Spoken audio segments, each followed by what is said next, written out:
Well, Ulysses, hopefully the Tampa Bay Rays enjoyed their off day and they can move beyond the disappointing Yankees series and put a whooping to the Pittsburgh Pirates. That's right. You just turn the page. You had the off day. Hope you enjoyed the beach. Hope you enjoyed going to the mall. Hope you enjoyed doing nothing on the couch, maybe just lifting. And then let's get after it against the Pittsburgh Pirates. That's right. Let's do it. You are Locked On Rays, your daily Tampa Bay Rays podcast, part of the Locked On Podcast Network, your team every day. Hello, my name is Kevin Weiss. I'm Ulises Sambrano.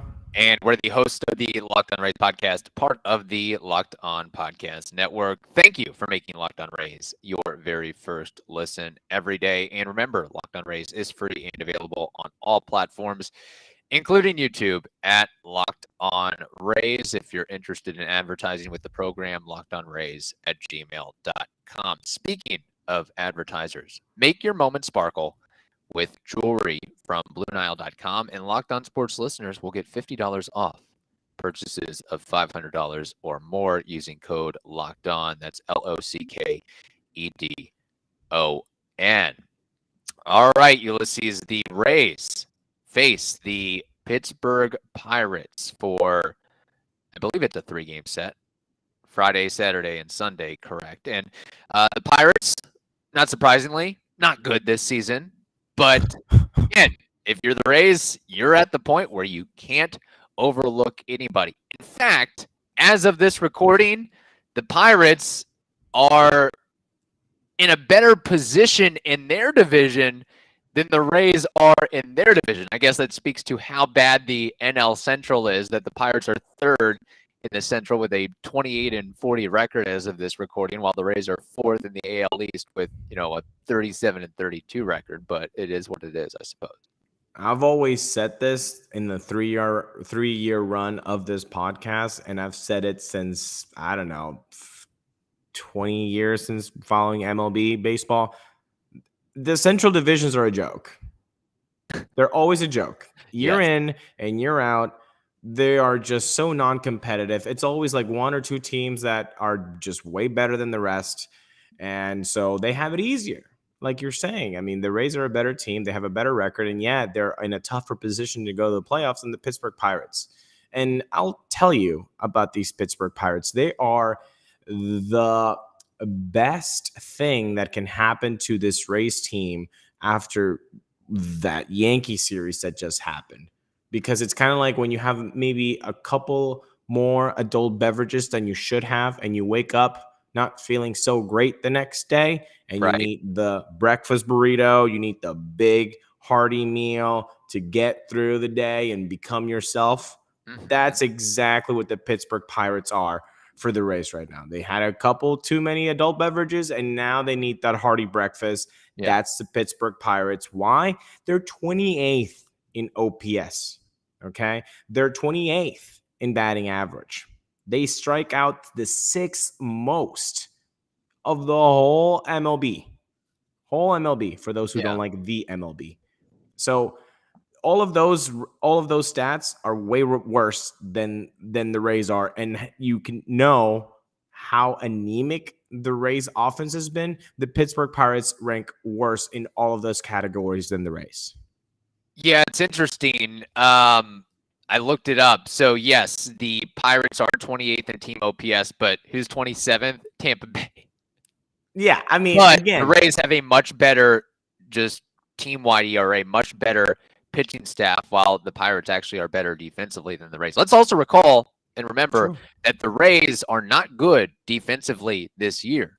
They lead all of baseball in unearned runs allowed. Yeah, but, the analytics people are going to throw outs above average to you, so be careful about that. Well, I'll throw defensive runs saved at them. I'll just pick a stat and cherry pick it from there.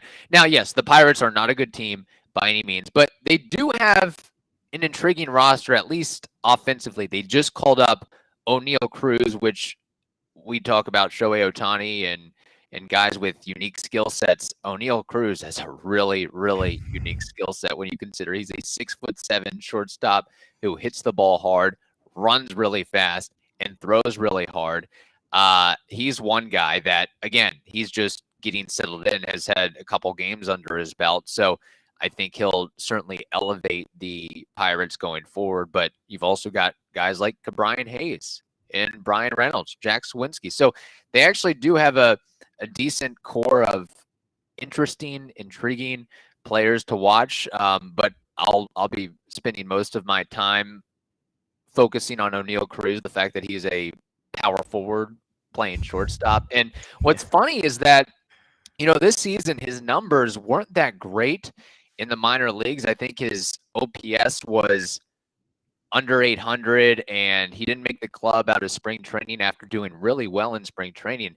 And I think some of it in the Pirates, for one reason or another, despite him not lighting the world on fire like Jake Cronenworth in Durham or Jonathan Aranda in Durham, they gave him an opportunity at the big league level, because sometimes guys just stagnate. They're like, I'm too good for this. Why am I going to keep working? Like you kind of get into a rut and go through the motions if you believe and feel that you should be elevated to the next step, as opposed to just wallowing in AAA with the Indianapolis Indians.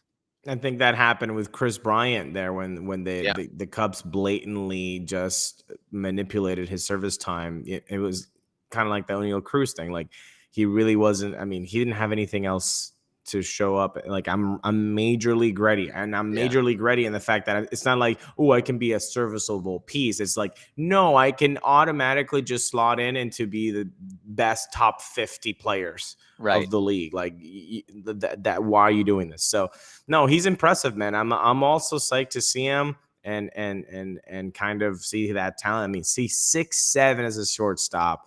He's got a cannon for an arm.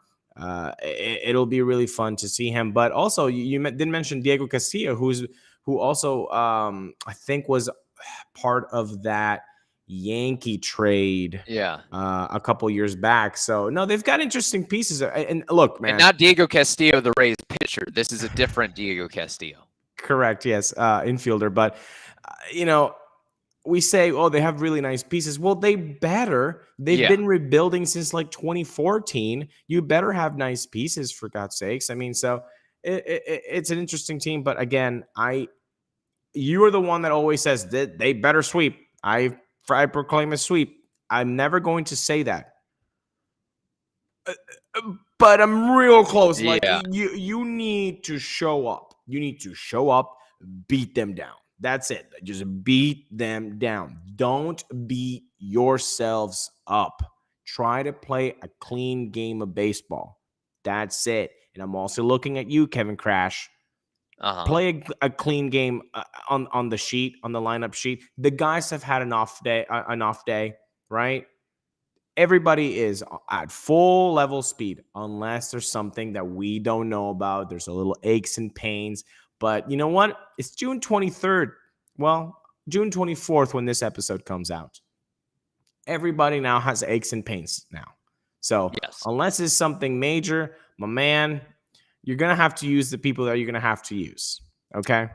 Yeah. Hopefully Kevin Cash can outmanage Derek Shelton. That would be nice.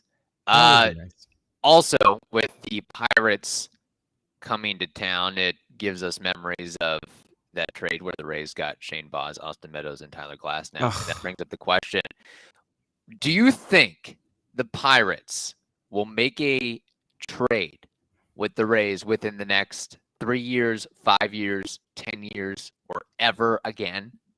Like, what is the statute of limitations on negotiating and dealing with the Rays? Seriously. Well, I would hope in the next 3 years. Yeah. I think there are some nice pieces that can go back and forth there.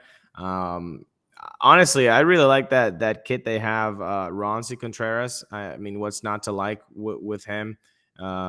He's from the DR. He's a starting pitcher. He is a rookie. He doesn't even have 40 innings under his belt. Yeah. But he's performed really well. 2.89 ERA, 2.36 opponents average so far. We'll see him on Sunday. against a Sugar Shane. Yeah. So Against the McClanahan. 2022 AL Cy Young, Sugar Shane. Ooh, there you go. That would be interesting. So yeah, I think they got nice pieces, and obviously it would be nice to get some of those nice pieces back in a trade. But you know what would have been nicer is if Shane Baz was actually pitching against the Pittsburgh Pirates. That would be nice. Boy, I would really enjoy that, just to kind of really pick at that scab a little bit for Pirates fans. Really twist that scab a little bit. Yeah, it'll be Mitch Keller going up against Jeffrey Springs on Friday. On Saturday, JT Brubaker versus Corey Kluber. Of course, Sunday, as you mentioned, Contreras versus McClanahan. So that should be a fun matchup on Sunday. What's also fun is jewelry. And you can make your moment sparkle with jewelry from BlueNile.com. And Locked On Sports listeners will get $50 off purchases of $500 or more. This podcast exclusive includes engagement as well. So use code Locked On. That's code Locked On, LOCKEDON. Plus, every order is insured, ships free, and arrives in discreet packaging that won't give away what's inside. So shop stress-free and find your forever piece. Go to BlueNile.com today. And we also want to tell you about BetOnline.net, which is your number one source for all your betting needs and sports information. Find all of the latest sports developments, league reviews, and news, including this year's NHL playoffs. Man, the Bolts didn't pull it off on Game 4, so that sucks. Anyway, BetOnline is your continued source for all your sporting wagering information, including live betting, esports, and scores. And BetOnline.net remains the best spot for all your sports scores, podcasts like this one, and news this season. BetOnline.net is the fastest and easiest ways to check in on all your favorite sports and events, including MMA, boxing, and golf. Head to the website today or use your mobile device to learn more about the trends and action. BetOnline, where the game starts.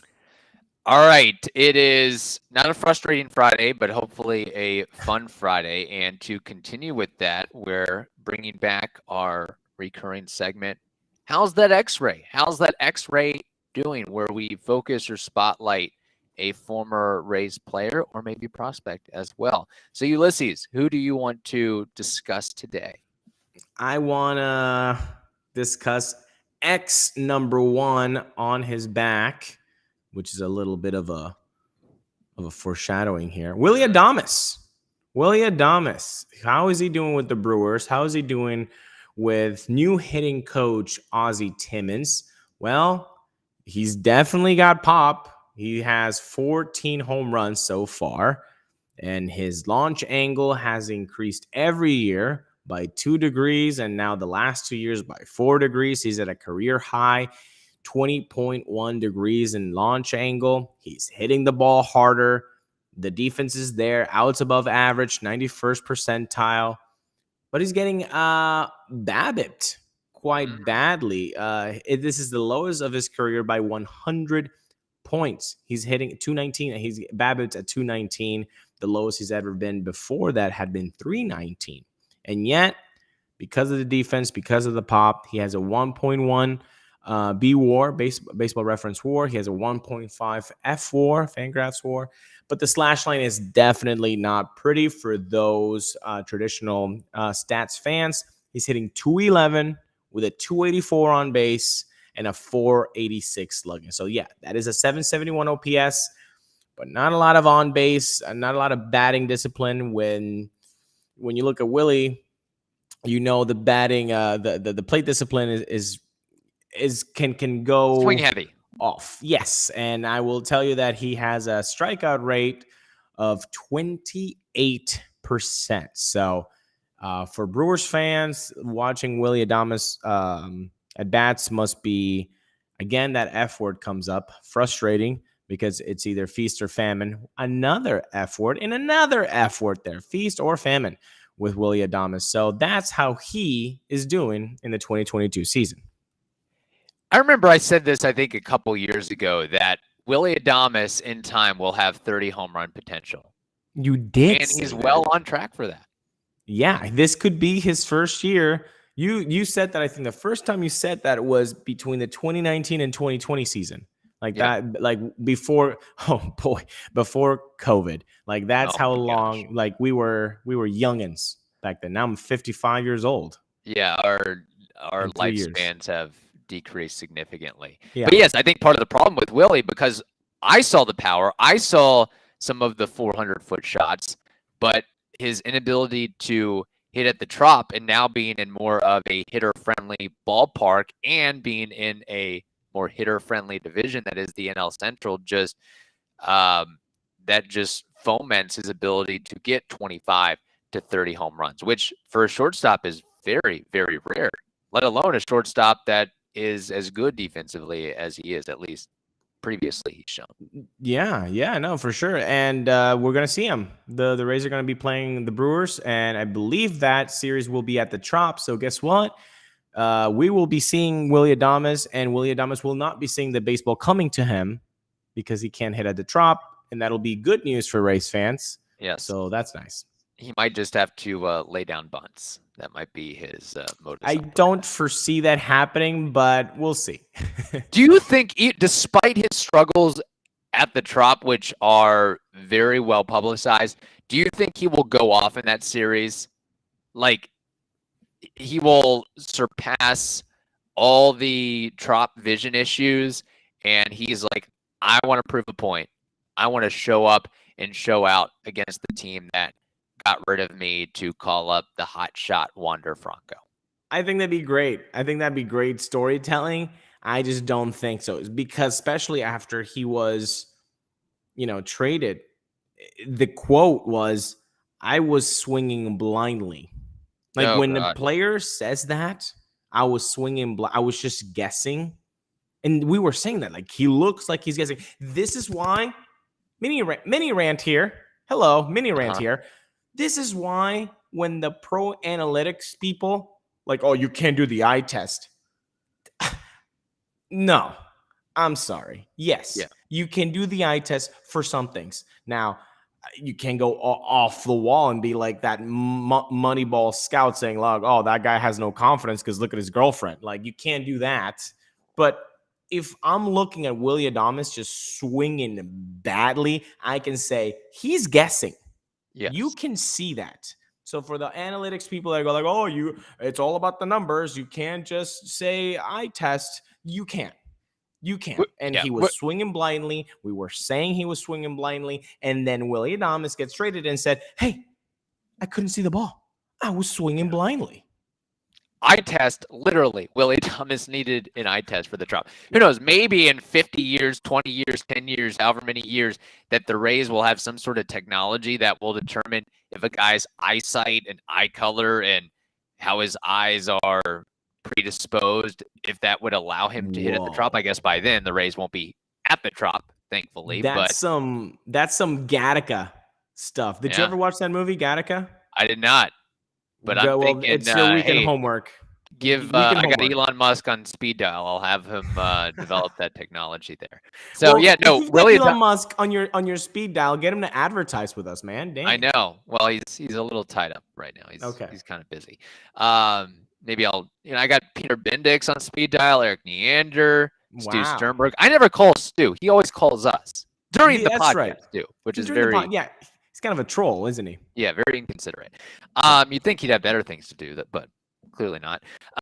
So great X-ray, Willie Adames, he's 26 years old and is already like in his 6th major league season. Unbelievable. Yeah. Unreal. Good for him, man. He's gonna get paid. Definitely gonna get his pension, that's for sure. The X-ray or X-rays that I want to spotlight, quick hitters here. They are former Rays, now on the Pirates. There is Anthony Banda.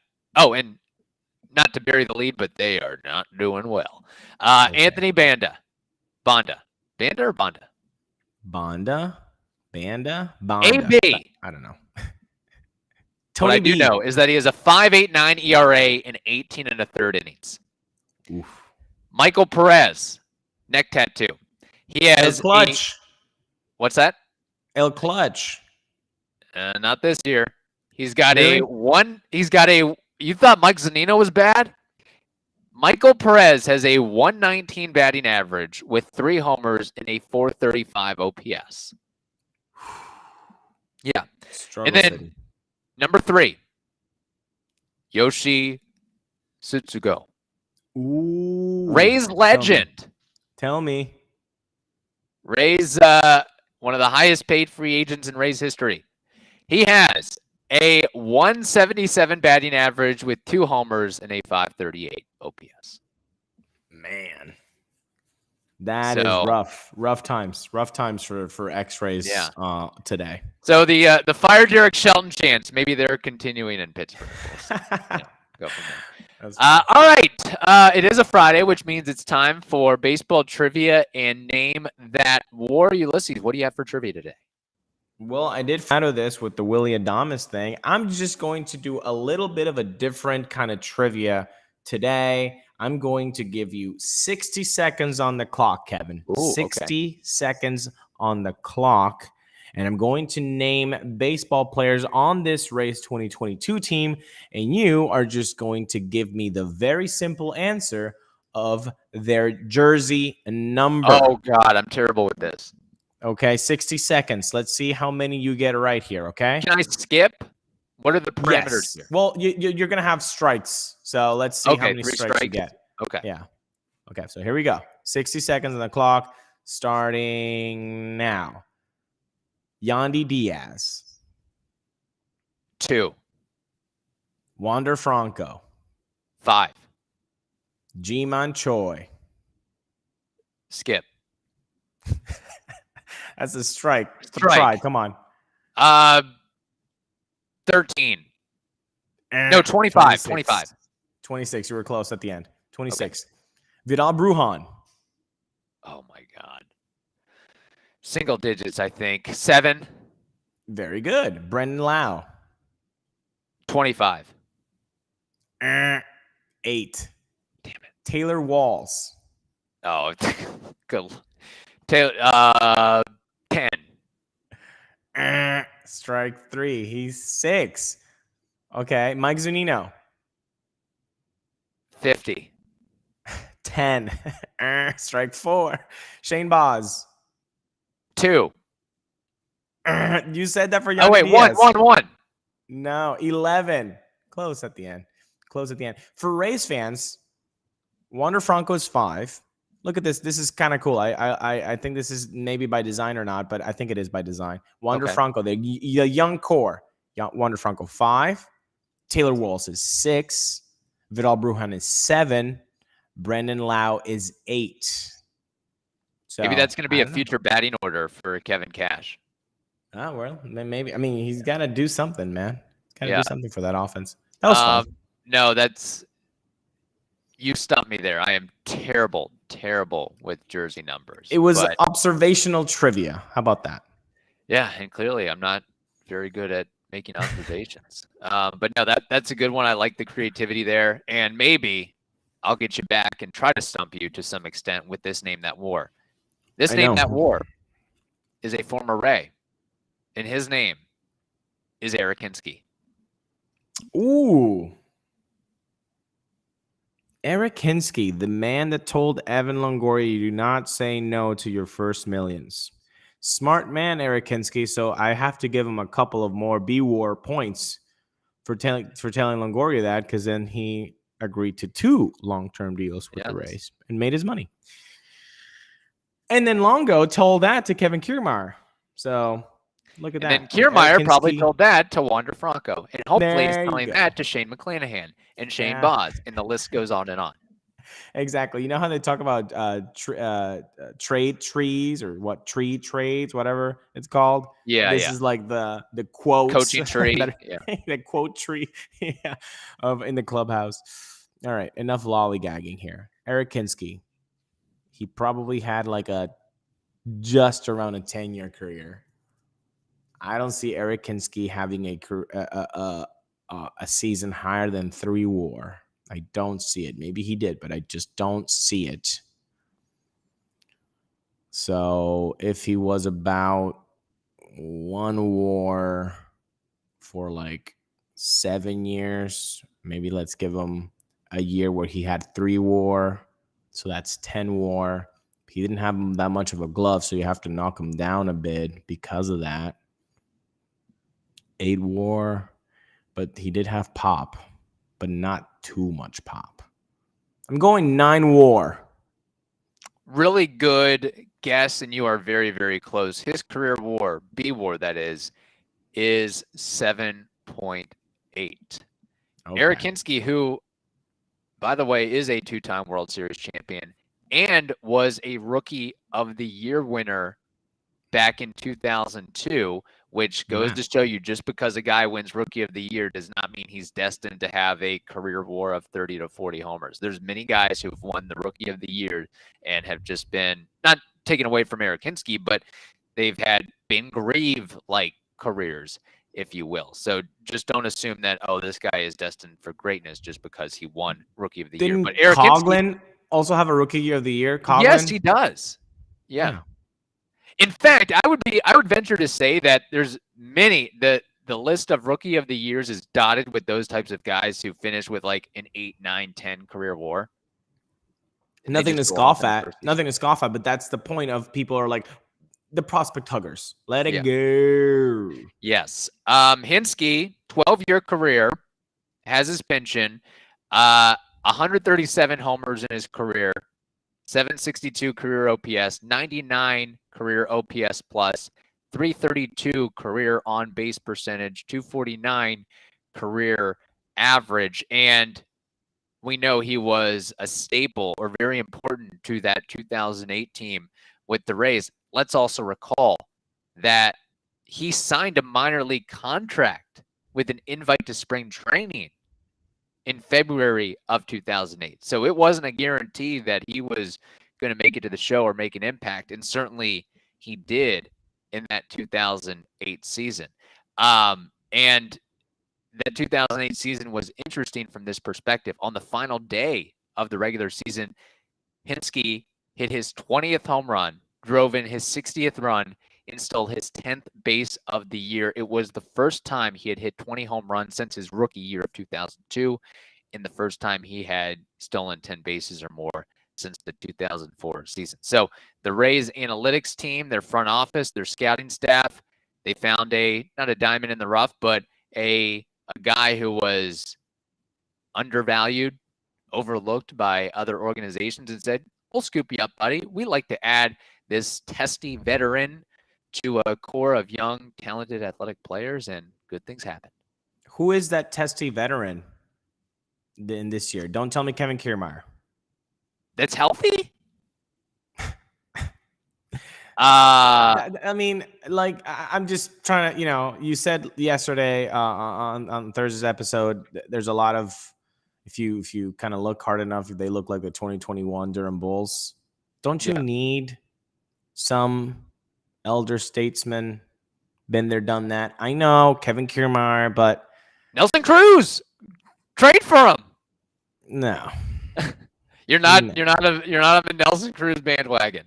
No. Okay, but I'm just saying something to consider when July comes is the trade deadline. Yeah, maybe get a little bit of a. I don't know, man. It's been rough. Yeah. Maybe bring Eric Hinske out of retirement. Have him coach first base. Who's the Eric Hinske of 2022? Because we need him. We need him.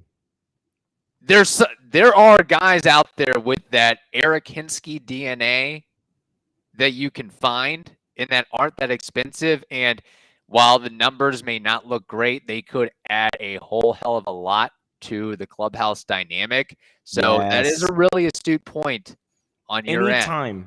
Anytime you hear about the 08 team, the guys like Longoria, who's the Cliff Floyd? Guys, they say Cliff Floyd and Eric Hinske. That's those are the first two names that come out of those mouths when you talk about that 08 season. Cliff Floyd, Eric Hinske. Look at their sheet. Do they pop out? No. Were they good seasons? Yes. But it's what they do as for the clubhouse. And I think this team is very, very, very, very, very, very, very young. and very inexperienced at the at MLB level, you might need that kind of energy, that kind of pizzazz. And maybe Kevin Kiermaier can provide some of that.